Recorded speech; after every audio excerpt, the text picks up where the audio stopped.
L'islam est la religion qu'Allah a choisie pour tous les êtres humains quelle que soit leur race, leur couleur, leur pays, leur communauté.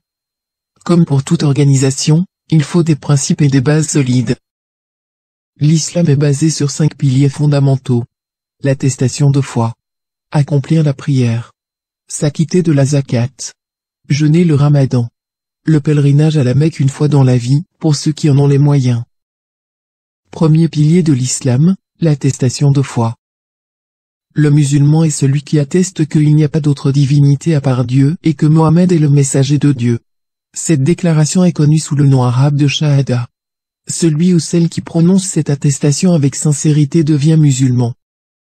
Le prophète, paix et salut sur lui, a dit, Dieu a interdit à l'enfer quiconque dit, il n'y a pas d'autre divinité à part Dieu. En recherchant ainsi le visage de Dieu.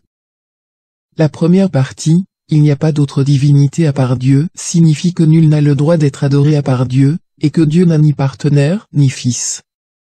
La deuxième partie de cette attestation affirme que Mohammed, paix et salut sur lui, est un prophète de Dieu, comme l'ont été Abraham, Moïse et Jésus avant lui.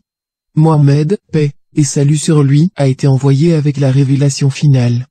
En reconnaissant Mohammed, paix et salut sur lui, comme le sceau des prophètes, les musulmans reconnaissent également que sa prophétie confirme et achève tous les messages révélés qui l'ont précédé, en commençant par celui d'Adam. De plus, le prophète Mohammed, paix et salut sur lui, est un exemple à suivre pour tous les musulmans, de par la vie irréprochable qu'il a menée. Deuxième pilier de l'islam, accomplir la prière. Les musulmans font 5 prières par jour. Chacune d'elles ne demande pas plus de quelques minutes. La prière en islam crée un lien direct entre Dieu et la personne qui le prie, car il n'y a pas d'intermédiaire entre Dieu et cette personne.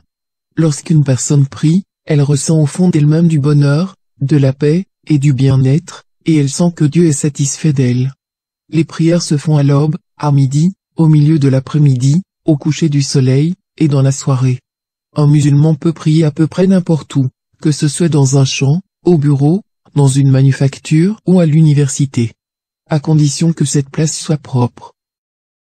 Troisième pilier de l'islam, s'acquitter de la zakat. Toute chose appartient à Dieu, et les richesses ne sont donc que gérées par les êtres humains. Le sens premier du mot zakat est à la fois purification et croissance. Donner la zakat signifie donner un certain pourcentage de la valeur de certains biens à certaines catégories de nécessiteux. Le pourcentage qui est dû sur l'or, l'argent et les fonds en argent, qui équivalent à la valeur du poids de 85 grammes d'or, et dont une personne a été en possession pendant toute une année lunaire, est de 2,5%. Nos biens sont purifiés lorsque nous en mettons de côté une petite partie, pour ceux qui sont dans le besoin et, comme lorsque nous taillons une plante, ce prélèvement a pour effet d'équilibrer et de favoriser une nouvelle croissance. Une personne peut aussi donner autant qu'elle le veut en charité non obligatoire. Quatrième pilier de l'islam, jeûner le ramadan. Chaque année au mois de ramadan, les musulmans jeûnent de l'aube jusqu'au coucher du soleil en s'abstenant de manger, de boire et d'avoir des rapports sexuels. Bien que le jeûne soit bon pour la santé, il est surtout considéré comme une façon de se purifier spirituellement. En rompant ses liens avec les commodités de la vie, même pour une courte période de temps, la personne qui jeûne ne peut que ressentir de la compassion envers ceux qui ont faim, en plus de grandir spirituellement. Cinquième pilier de l'islam, le pèlerinage à la Mecque. Le pèlerinage annuel à la Mecque est une obligation, une fois au cours de leur vie, pour ceux qui sont physiquement et financièrement capables de le faire. Près de 2 millions de personnes, provenant des 4 coins du monde, se rendent chaque année à la Mecque. Bien qu'il y ait toujours de nombreux visiteurs à la Mecque, le pèlerinage annuel doit être fait au 12e mois du calendrier islamique. Les pèlerins de sexe masculin portent un vêtement spécial d'une grande simplicité qui élimine toute distinction de classe ou de culture afin que tous soient égaux devant Dieu.